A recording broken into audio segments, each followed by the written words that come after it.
Bienvenidos. This is a podcast that explores Latinx media and culture in its many forms. I am Dr. Rojo Robles. And I am Dr. Rebecca El Salois. And we are Latinx and Latin American Studies professors at Baruch College in New York City. In this podcast, we will analyze Latinx film, television, literature, art, and cultures.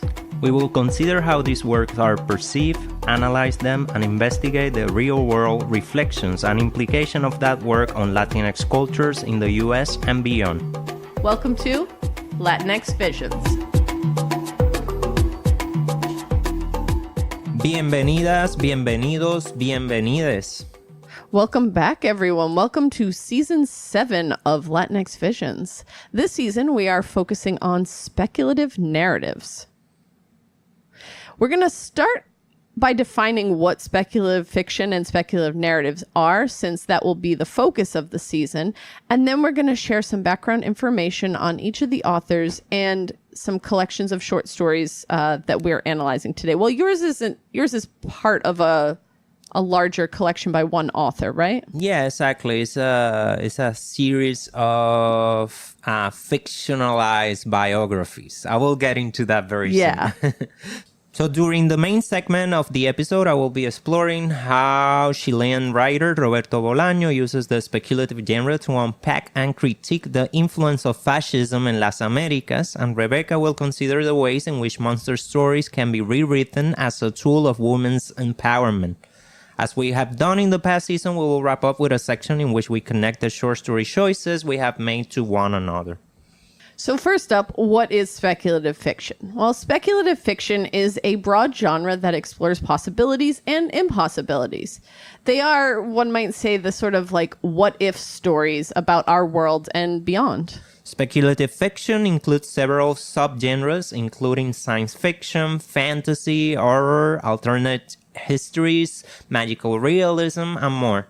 However, not every sci-fi, fantasy, or horror story is speculative fiction. It needs to include non-realistic elements. Yeah, that's important. So what are some examples of these non-realistic elements? And this doesn't mean the story has to have all of them, but at least one or two of them, right? So first, we have a setting that's imaginary or perhaps extraterrestrial. A story which includes magical elements, creatures, or powers. Or perhaps there are futuristic elements, right? It could be a dystopia or a utopia, or even like an apocalyptic or post-apocalyptic world. It might be an AU, an alternate universe story, something historical or mythological, reimagined.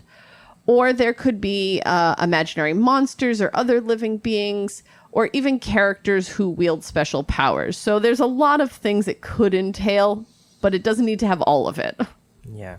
This is not, of course, an exhaustive list. Speculative fiction is about extraordinary circumstances, a situation where characters have to navigate conflicts that don't exist in our reality, or maybe that they're latent in our reality.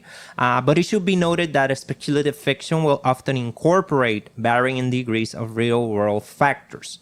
Maybe a real setting, but with monster, or maybe a fictional setting with real social issues, that sort of thing. If futuristic or supernatural elements are essential to the story's progress, then we can consider it as speculative fiction. All right, so what speculative fiction are we going to be looking at today? What's your focus? So today I will talk about some sections of Roberto Bolaño's sui generis 1996 book, Nazi Literature in the Americas, La Literatura Nazi en las Américas. As with most of his books, this is an inventive work that blends fiction and non-fiction in a satirical way. Presented as a plausible literary encyclopedia, the book profiles imaginary writers and literary figures across the American hemisphere who are united not only by their far-right ideologies, but also by the banality of the writer's life. Oh, interesting. So let me introduce a little bit about Bolaño for those who doesn't know him. Roberto Bolaño lived from 1953 to 2003, and he was a very prolific Chilean writer whose work has impacted contemporary Latin American literature. and all the tiny Latin American literary section in U.S. bookstores. You They can are find tiny. him everywhere. They're tiny, but he's there. He's always there with Gabriel Garcia Marquez. So born in Santiago, he was born in Chile. He spent his early years in La Ciudad de Mexico before returning to Chile in the early 1970s during the government of socialist President Salvador Allende. During the onset of the right-wing military and early Augusto Pinochet regime, Bolaño used to say that he was briefly imprisoned, an experience that profoundly influenced his writing and his eventual exile. He later moved back to Mexico and then to Spain, where he lived for the rest of his life. Bolaño's works include novels, poems, short stories, and essays, and they often delve into themes of displacement, violence, and the blurry interplay between literature and reality, or the speculative play between literature and reality. His most acclaimed novels, Los Detectives Salvajes y 2666, are celebrated for their intricate narrative with multiple voices and deep exploration of human experience at the margins and under sociopolitical repression. Despite his untimely death at 50, Bolaño's legacy endures, cementing his status as a central figure in global literature. Yeah. I mean, that's that sort of life.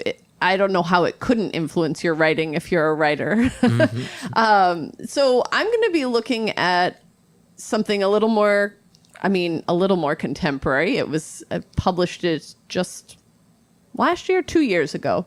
It's a short story from a collection called Our Shadows Have Claws. And this is a collection of Latin American and Latino monster stories, published in 2022. The collection includes 15 short stories written by Latinas and was edited by Shamile Said Mendez and Amparo Ortiz. So my focus alludes to the political a little bit, but not so directly as yours. It's more a personal narrative. So in the short story La Madrina, which is going to be my focus, the main character, Rocio, confronts death and considers what survival might look like. La Madrina was written by one of the book's editors, the Argentinian-American author Shamile Said Mendez. Said Mendez is the author of a number of books for both young readers and adults, including titles such as Furia, Where Are You From, and Twice a Quinceañera. And that's like a young reader, a picture book, and an adult novel. Like she's writing just like across Bolaño, she works in many different genres. Yeah. Yes, exactly. She's received a number of book awards and honors, including a Whitney Award and an Américas Award. She was the 2021 inaugural Pura Belpré Young Adult Gold Medalist for her book Furia. Said Mendez was born and raised in Rosario, Argentina, but has lived the majority of her life in Utah. She is a Voices of Our Nations graduate and the Vermont College of Fine Arts MFA Writing for Children and Young Adults program. So now that we know a bit about our authors and topics, let's explore them further.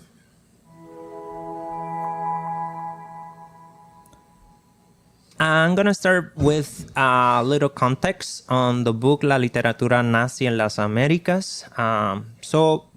Through crafted fictional biographies merged with real literary facts in Nazi literature in the Americas, Roberto Bolaño explores the intersections of politics, literature, and right-wing fanatism, creating a speculative literary history that reads as possible. Divided into thematic sections, each entry in the book delves into these invented characters' lives, works, and obsessions. It showcases Bolaño's trademark literary knowledge as an unruly reader and his consistent dark humor. Also, his insight into the opacity of the human condition under authoritarianism. Mm-hmm. Originally written in Spanish and translated to English by Chris Andrews, Nazi Literature in the Americas is a sharp critique of fascism and literary culture as propaganda. In the book, Bolaño centers on the effects of fascism in intellectual circles and in isolated writers working at the fringe of society. In simple terms, fascism is a political ideology characterized by strong, centralized power, often led by an authoritarian leader. It emphasizes extreme nationalism, fear of migrants, racism, jingoism, or warlike foreign policy, the suppression of opposition, the native, the racialized, and the queer. Fascism also fosters full control of society and the economy. These regimes typically use propaganda, censorship, and violence to eliminate dissent, maintain control, and promote their agenda. Right. Because we're examining speculative narrative during this season, I will focus on one section of the book, aptly titled Speculative and Science Fiction. That's an easy choice then. Literal. Comprising 3 texts, this section emphasizes U.S. practices of fascism and right-wing narrative that our listeners will probably recognize. This section will give us the opportunity to see how a Latin American writer presents a timely mirror to U.S. society. Yeah. So let me get to it. The first writer in this section, J.M.S. Hill, and the date that Bolaño gives us is 1905 to 1936, prolifically wrote Wild West novels, Ku Klux Klan cavalry adventures, detective books, and science fiction, sometimes combining these genres. Bolaño's encyclopedic narrator says that his fiction settings are desolate, vast, and cold, reflecting a dystopic Midwest. I think it's interesting that he was prolifically writing all of this stuff, but he allegedly only lived 31 years. Yeah. So that's a lot of hatred in a short amount of time. He was vomiting a lot of books in his 20s, yeah? Indeed, a solitary writer who died young in his 30s, Hill constantly got inspired by the U.S. Civil War, the Confederates, and their philosophies of white supremacy and slavery as the ideal economic motor of the U.S. However, Hill writes from a distorted present or a quote, distant future full of abandoned, ruined cities and ominous silent landscape, end of quote. Mm-hmm. To expand on this topic, let me summarize the Confederate social and cultural ideology. This fascism, Confederates, here we go. Well, the book is Nazi literature in the Americas, so it gets into this, right? Yeah. So the Confederates believe in the preservation of a hierarchical society. The social structure of the Confederacy was deeply hierarchical, with a clear division between the wealthy plantation owners at the top and the enslaved Afro-descendants at the bottom. This hierarchy was defended as natural and beneficial, with the belief that slavery provided a stable and orderly society. Another point that is very embedded within the Confederate ideology is that they promoted Southern nationalism, Nacionalismo del Sur. The Confederacy emphasized distinct cultural, social, and economic differences from the North. This included a strong emphasis on honor, tradition, the protection of white women, and a perceived superior Anglo way of life that was threatened by Native, Mexican, and African cultures. Of course. Northern industrialism and abolitionism. That's a lot, right? Like all of the, that's basically everyone besides themselves. Everybody who is non-white. Non-white right? and non-Southern. In brief, the Confederate political and economic ideology was characterized by a strong defense of states' rights and slavery, an agrarian economy reliant on enslaved labor and cash crop exports, and a resistance to the industrialization and ideas that were transforming the North. Mm-hmm. So, going back to Bolaño's fictional writer, J.M.S. Hill, used his more than 30 novels and 50 stories to elaborate on this ideology and speculate on its future survival.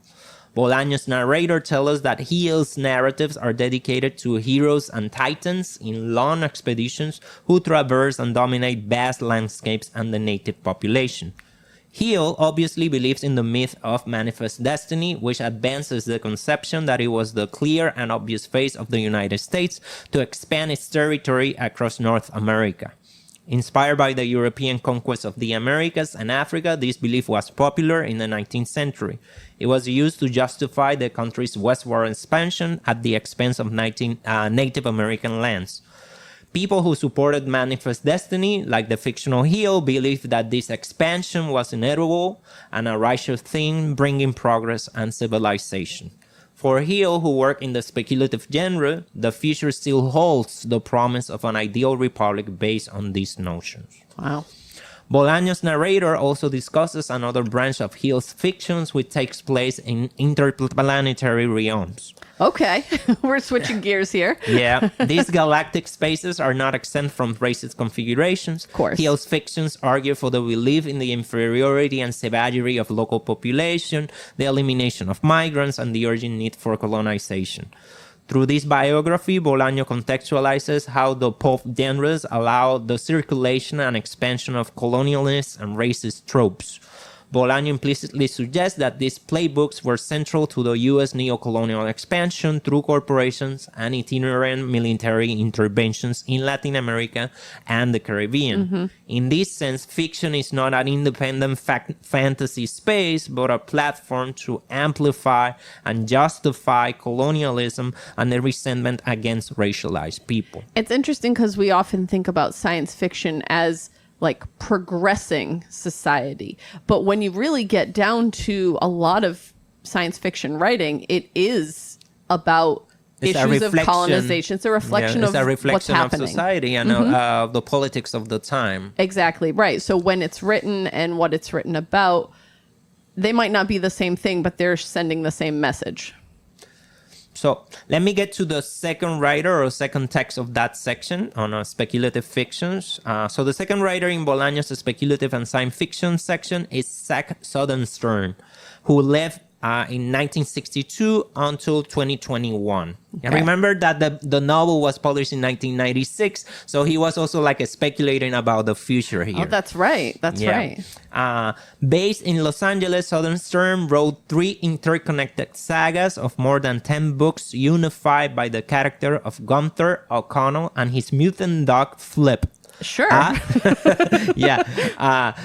There's also a lot of satire and jokes, muchos chistes literarios here. So Bolaño also like it's very playful. He's always like he's always playing, with like exaggerated elements such as this one. Yeah. So Gunther O'Connell has a mutant dog, Flip. Yeah, and Bolaño described him as a stray German shepherd with telepathic powers and Nazi tendencies. A dog with Nazi tendencies. So these sagas depict the U.S. as a chaotic and violent state where society mostly collapsed after earthquakes and gangster political coups. Sure. The threading character O'Connell starts as a teenager and ends as an old man, and Bolaño's narrator explained that these sagas portrayed a succession of, quote, extreme violence, unpleasant situation, and continuous acts of aggression, end of quote.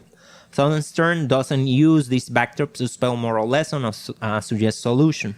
The reader can distill from Southernstern's literary universe that absurd violence is at the center and the most inherent characteristic of the U.S. Yeah. Bolaño's narrator explains that apart from the recurrent acts of violence, Southernstern tends to use O'Connell and Flip's conversations to elaborate on fundamental Protestantism and his racist views against African American, Jews, and Latino people, especially Mexicans.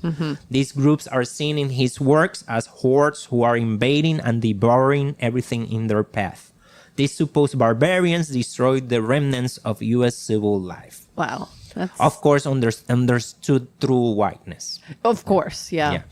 Through this entry, Bolaño presents how the white supremacy imaginary focuses on the idea that U.S. civilization is always in danger of collapsing because of the presence of multiculturalism, multilingualism, and sexual and gender differences.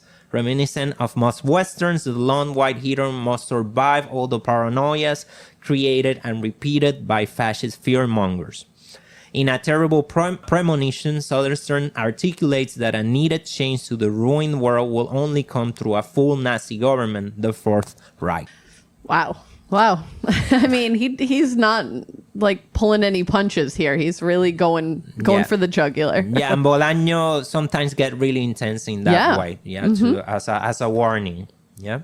The last fictional biography in this section is dedicated to Gustavo Borda, who was born in 1954 and died in 2016. He is a Guatemalan science fiction writer, possibly of indigenous descent, who grew up as the son of an overseer on a plantation. He voraciously read the books from the owner's library. While this is mentioned in passing, Bolaño's narrator suggests that this upbringing set Borda on a path of humiliation. Interesting. The great signifier of indigenous African and Asian exploitation throughout the Americas, the plantation, is a place that generates in Borda or for Borda a desire for whiteness and European beauty standards. This was reflected in Borda's fiction, which was populated by white German people with plots connected to the conquest and pillage of indigenous civilizations in the Americas. The narrator explains that Borda eventually moves to Los Angeles, constantly falling in love with and pursuing white women in Hollywood. Rejection was the norm, along with racist beatings and ridicule at science fiction conventions. Bolaño's narrator ends this short entry quoting Borda, who explains that after confronting all this humiliation, he could only live and write by creating, quote, a spiritual refuge in an ideal place. And no, quote, I'm worried about what this ideal place is. Yeah, you guessed right. This ideal place is Nazi Germany. Using a trans metaphor, Borda goes as far as describing himself as an Aryan German trapped in a Guatemalan body. Ooh, wow. Portraying a colonized mindset, Bolaño traces how Borda develops self-hate and blames another marginalized community, Jews, for his brutal experiences in the Anglo-white dominated cultural spaces he navigates in the U.S. This seems to me like very similar to the idea of you pit one oppressed group against another oppressed group so that the oppressor can continue to oppress, right? Yeah, like it's a divide and conquer technique. If they're busy being mad at each other, then I can continue in my position of power. The hierarchy stays intact. Yeah. So his response is to develop a white mask in the Fanonian sense. And let me explain that. Fanon's concept of the white mask refers to the psychological phenomenon where colonized individuals adopt the colonizer's cultural, linguistic, and behavioral traits in an attempt to gain acceptance and validation within colonial society. Okay. This process involves suppressing or fully rejecting their own cultural identity and internalizing the values and norms of the dominant white culture, leading to a sense of alienation and self-estrangement. Fanon explored this idea in his book Black Skin's White Mask, highlighting the detrimental effects on the psyches of Afro-descendants and the broader implications for colonial power dynamics. Okay. Returning to Bolaño, the indigenous Borda assumes not only a white mask, but a white supremacy mask to suppress his Guatemalan culture and empower himself in his search for validation in the U.S. Yeah. Wow. So those are the three stories that Bolaño puts together in this section of speculative and science fiction literature. Yeah. In conclusion, La Obra de Roberto Bolaño presents a critique of fascism weaving into a broader context of his literary exploration of violence, power, and human fragility. His critique often focuses on how fascist ideologies infiltrate society's literature and individual psyches. In works like La Literatura Nazi en las Américas, Bolaño uses satire and fictional biographies to expose the horror of fascist sympathies within literary and cultural spheres. He creates portraits of fictional writers whose beliefs are grotesque and plausible, highlighting how such ideologies can pervade many Latin American and Latina intellectual and artistic communities. Through fragmented narrative and interconnected stories, he reveals the lingering trauma and moral decay that fascism inflicts on both victims and perpetrators. In resonance with current times, Bolaño's critique extends to the complicity and apathy of those who enable or ignore fascist movements. He portrays how intellectual artists and ordinary people can become unwitting or willing participants in oppressive systems. By blending fiction with historical and political realities, Bolaño challenges readers to confront the enduring dangers of fascism and the complex interplay between ideology, art, and power. I really like that because you're using the historical to talk not just about the historical, but about the continuing present and potential futures. All right. Well, thank you for sharing that. I think while the story I'm going to be discussing is different, I think we'll find some overlap here. So I think your focus or the the focus of Bolaño's work here was on blending fiction with historical and political realities, La Madrina, the story I'm going to be discussing, is about blending fiction with contemporary social realities. Although, obviously, the social and political overlap. So La Madrina is a short story about a house built on a road between life and death, and about a young woman named Rocio who stumbles across it. So here she encounters La Madrina, a personified cosmic force who helps those who find themselves at death's door. We find out towards the end La Madrina is actually death herself, but she's also a godmother type figure who helps lead souls to the beyond. That is, if it is their time. So La Madrina determines whether a soul goes to heaven or hell, or if they should return to the real world.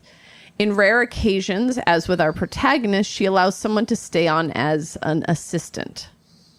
So let's talk about this assistant, Rocio, for a moment. As I mentioned earlier in the episode, speculative elements of speculative fiction are woven together with elements of reality.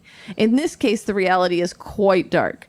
And while it's never explicitly stated, it's evident that Rocio has escaped a situation in which she was being exploited for sexual labor.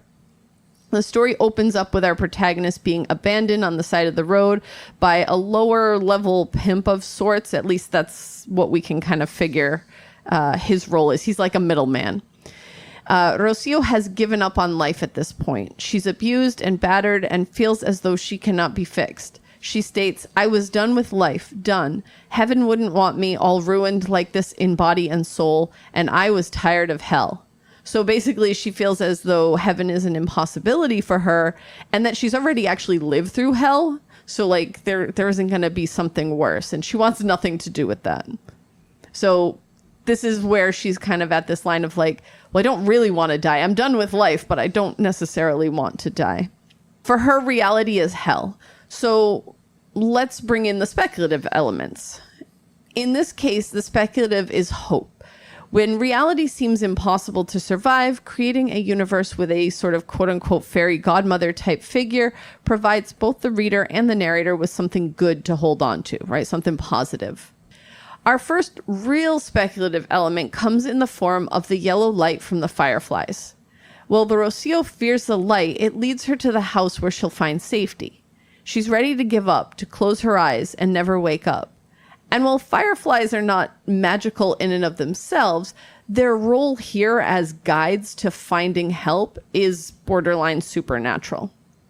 As the light on the porch finishes pulling her towards the house, she's closed in by moths behind her, which prevent her from escaping from the shack. She crosses a portal. Yeah, exactly.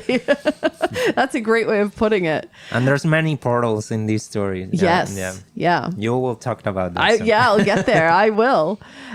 So again, these insect guides that seem to be assisting La Madrina might appear as something scary or fearsome, right? Because they're unknown. But really, they're signs of hope for help, right? They're saying, like, you've passed this portal, you've passed this line. We want you to get the help and protection you need. And help is exactly what she receives. Rocio explains, La Madrina spooned honeyed tea into my mouth, the taste of the yerba mate enhanced by jasmine and rose. She cleaned my skin, she washed me, and with her touch, she soothed the bruises and cuts the road and the men had inflicted on me. And that's where we get like our insight to the Argentinian side of this, right? The yerba mate mention. Yeah. So La Madrina is also a herbalist. Una curandera, exactly. Mm-hmm. While on the surface, this behavior can be seen as nursing someone back to health, the touch of La Madrina soothed not only the current wounds, but also, it seems, past wounds that Rocio had suffered. She mentions men, plural, had inflicted bruises and cuts. So to me, this seems to indicate that these wounds were deeper than surface level, right? Probably psychological wounds as well. Absolutely, right? And a touch does not cure a wound, not literally. So there's definitely something seemingly magical about La Madrina right from the start. Honestly, she's called La Madrina. That should be the giveaway. Mm-hmm. That's often the role of La Madrina characters.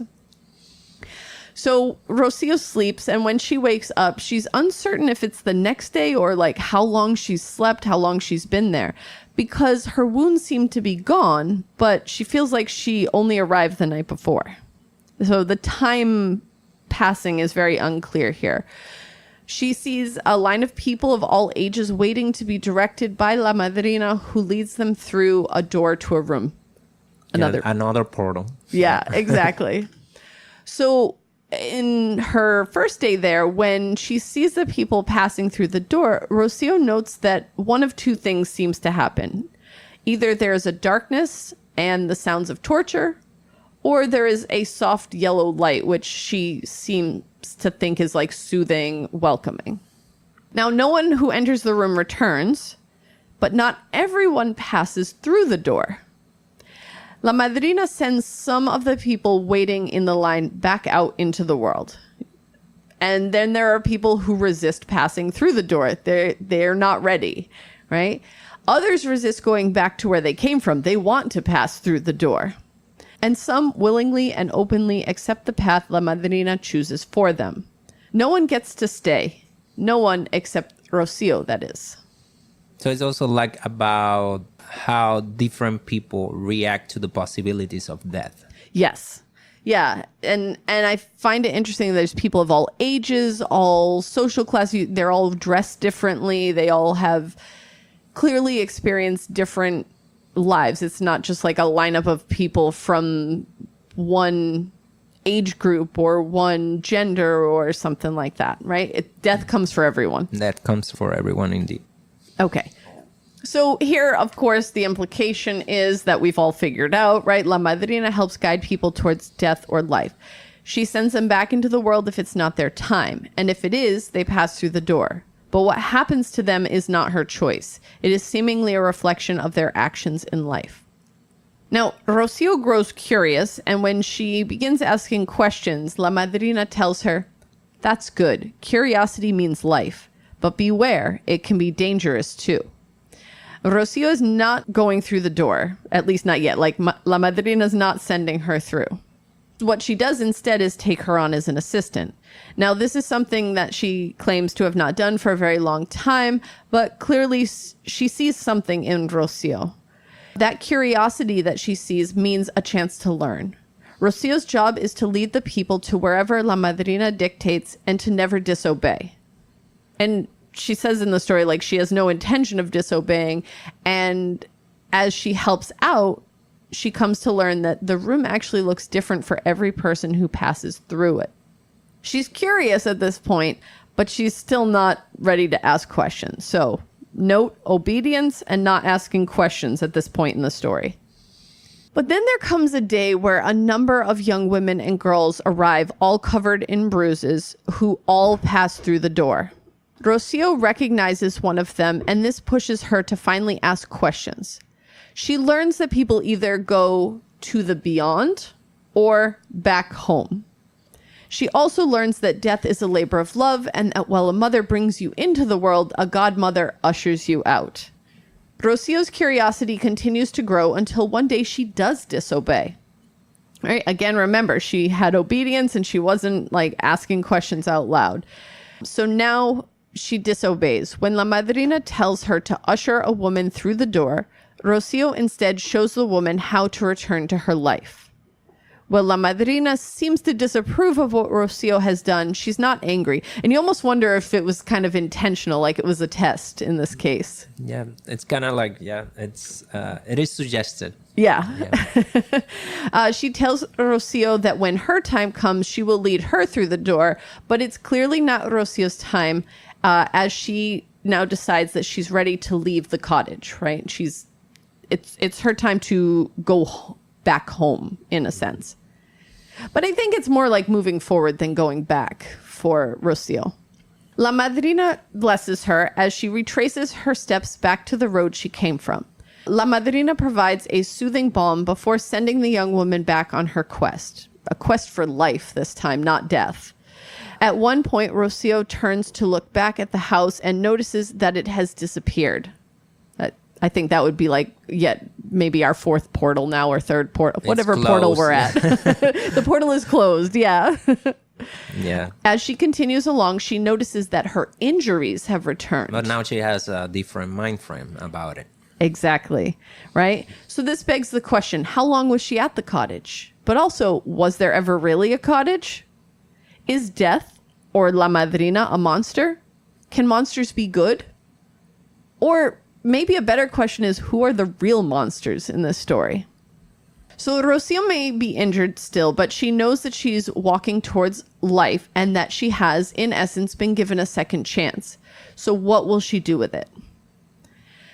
According to Said Mendez, the author, right, she loves this character because she sees her as strong and curious. And she says, even though life hasn't been kind to her, she still recognizes the beauty in it. So I think what I want to dive into here real quick is just this idea that curiosity really pairs well with speculative fiction. When you have a character who seeks to better understand the world and their place in it, introducing elements that are magical or supernatural or outside of our current realities, you give them and the reader an opportunity to learn. Having a strong character who's able to overcome adversities also allows the reader to connect with the struggles of others.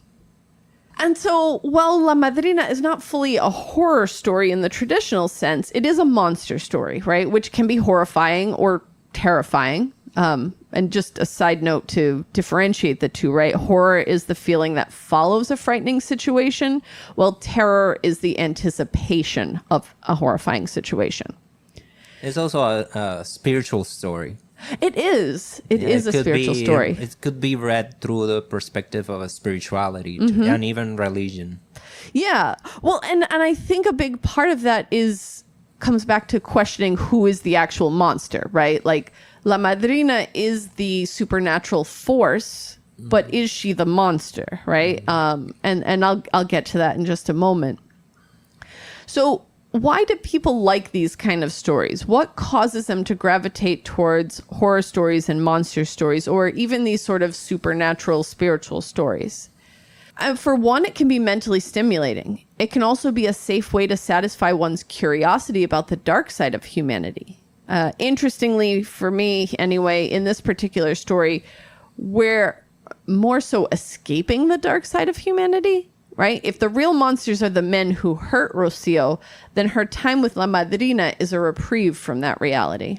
Yeah, it is a story that allows to think about domestic violence, general violence against women, right, within our patriarchal societies.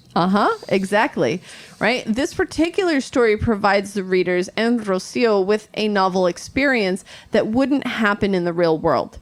Could someone find safety in the home of another? Sure. But remember, this isn't just some woman. This is death herself. Monster stories and the horror terror brand of speculative fiction provides what some might consider a protective frame for the reader. So what does that entail? Well, 3 things. First, safety. Knowing that you're safe and that the evil, monstrous entity cannot harm you. Second, detachment. Separating yourself from the horror that's on the page and knowing that the experience is not real. And 3, and I think probably one of the most important here, is control, right? Having the confidence that you can control and overcome the dangers you encounter. So La Madrina is just one example of the direction a monster story can take. Our Shadows Have Claws, the collection, provides readers with a wide variety of stories. Some where the monster is the darkness or the evil, but others where the true evil is humanity, and the so-called monsters or supernatural beings are actually there to protect us from the true evil. But what each of these stories provide, no matter the direction they take, is a sense of safety, a degree of detachment from the events of the story, and the feeling of control over one's situation, if even just for that moment. Es una pausa. That's a perfect way of putting it. Rocio experienced a pausa from the violence she endured, and that allows her healing, right? Regardless if it was something real or not. Yeah. Our Shadows Have Claws include stories with fantastical creatures like the boogeyman and vampires, but it also shares stories with more metaphorical monsters, right? Misogyny and racism, natural and environmental destruction, colonialism, and more. So, the stories are all very separate. They're all written by different authors. They all touch on different issues. And they come from a variety of countries or people with different ancestral backgrounds. So there's diversity in that sense as well. What I really like here is that instead of monster stories that warn children and young women to behave themselves in ways that satisfy the patriarchy, the stories in this collection provide consequences for the colonizers, for the exploiters, for bigots and bullies. These are the people who suffer in the stories in this collection. We see that with La Madrina as the men with the rumpled business suit, for me anyway, a symbol of corruption of power, perhaps. We see him encounter the darkness as he passes through the door and not the soft yellow light. Darkness and torture. Yes. That's important, especially within the context of Latin America. Yeah. No, that's an excellent point. As Orquídea Morales explains in her article, The Horror in Gloria Anzaldúa, Reclaiming the Monstrous is the other and what we have come to hate and are afraid to be. It is the thing we fear in ourselves too. It is framed as primitive, intellectually weak, dark.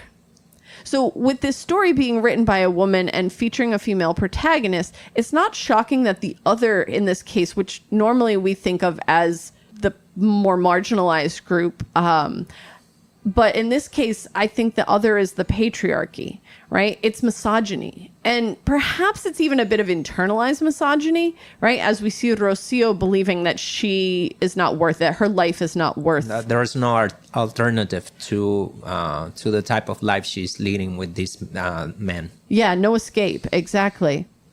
But the story punches up when it comes to the other, right? We talk about that with humor a lot, but I think it's interesting to consider in this case, right? Here, the other is the one who holds power or allegedly holds power, right? Because as this story shows, those who believe they hold the power are actually intellectually weak, while those that truly have the power, and here I would say La Madrina and eventually Rocio, are the characters who actually demonstrate true strength. And as Morales states later in her article, women are monstrous only as constructed by patriarchy, so that an exploitation of their monstrousness tells us more about masculinity and the fears of patriarchy than anything else. La Madrina flips this exploration in a way that centers around the experiences of the women and the monster that is the patriarchy instead.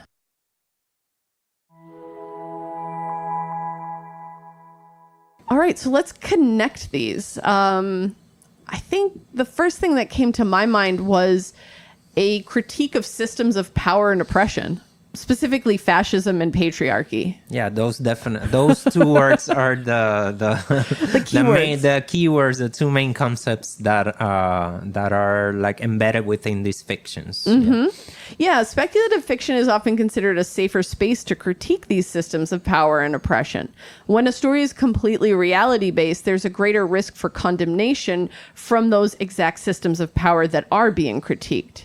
By using a speculative setting, it allows a buffer between the oppressor and the oppressed. Indeed, in the case of Bolaño, he could have written on actual right-wing and fascist writers in the Americas, because there are many. But by writing on fictional characters, he focused on the ideologies they share, making the reader reflect on discourses and political agendas and literary agendas, of course, instead of getting into a beef with another writer or their states. Right. No, that's a great point. You know, we're telling the story of reality through these fictional characters. Yeah, in the case of the Rocio story, also we see also we can reflect on real feminine spaces of care that exist throughout the Americas as well, right? Yeah. And feminist organizing as well. Right, that sort of matriarchal system of care. Precisely, or indigenous matriarchal systems of care as well. Yeah. I think both of these stories also emphasize fear, right? Yeah, like, well, your example wasn't strictly speaking, horror-based. It was a human as monster story to a certain degree. At least that's how I saw it, right? Because the true monster is the oppressor, and the authors, through Bolaño's narration, are feeding into systems of oppression, colonialism, racism, violence, etc. Right? Bolaño critiques fascism through leaning into these authors embracing this darkness. Yeah, I'm thinking that precisely you were talking about the other. The other in this case are marginalized, racialized, gendered communities, right? And they're seen as a danger, as a menace to U.S. society in this particular case, because the book also like covers other geographies. Right. This is just one small section. Right, La Madrina is also a human as monster story, but it leaves the monster on the periphery. Instead of critiquing the monsters through others who lean into it, La Madrina reframes the patriarchal horrors of contemporary society. One thing that I like about the story is that it doesn't, although the violence is described and suggested, it doesn't reproduce it. Instead, it brings to the fore the spaces of care and healing. Yeah.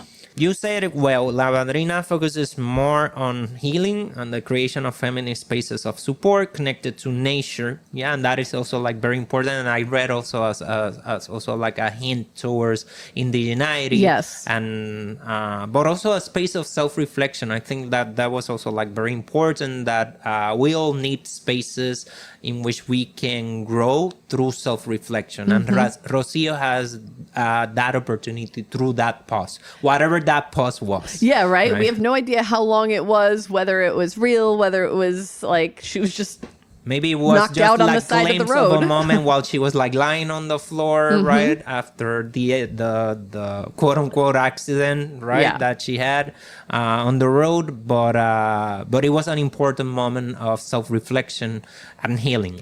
Yes, and I think it's an important moment for that because she was filled with so much self-hatred, which is something I noticed in the third author that you talked about, Gustavo Borda, right? He sort of doubles down seeking validation through the oppressor by like moving to Nazi Germany and trying to like, you know. Yeah, Bolaño writes that he writes of speculative worlds, right? Alternative worlds, but they all have names of German towns. So it's New Frankfurt, for example. Okay. New Berlin, etc., etc. Rocio also overcomes her self-hatred, but in her case, there's an important difference, and something that you've also mentioned with the sort of indigenous matriarchal care systems. Curandera system, yeah. Yeah, she has support and care from La Madrina, and that helps her overcome the self-hatred, which Borda never does. Yes, for the fictional Borda, whiteness and the power dynamics of fascism are approachable, and he sees them as refuge because he can extract the benefit that comes from whiteness and from fascism. Although, and that is the irony of this particular text, although only through his fiction. Because Bolaño described how he led a very like sad and tragic life. Right, that he was like a victim of racism, right? Deeply rejected. Yeah. So the story serves as a way. Our fictional author escapes into his own fictional realm. Yeah, there's like many layers. Bolaño is very like that is very common in Bolaño, like the layers upon layers of fictions, right? Yes. And how they allow us to survive oppressive times.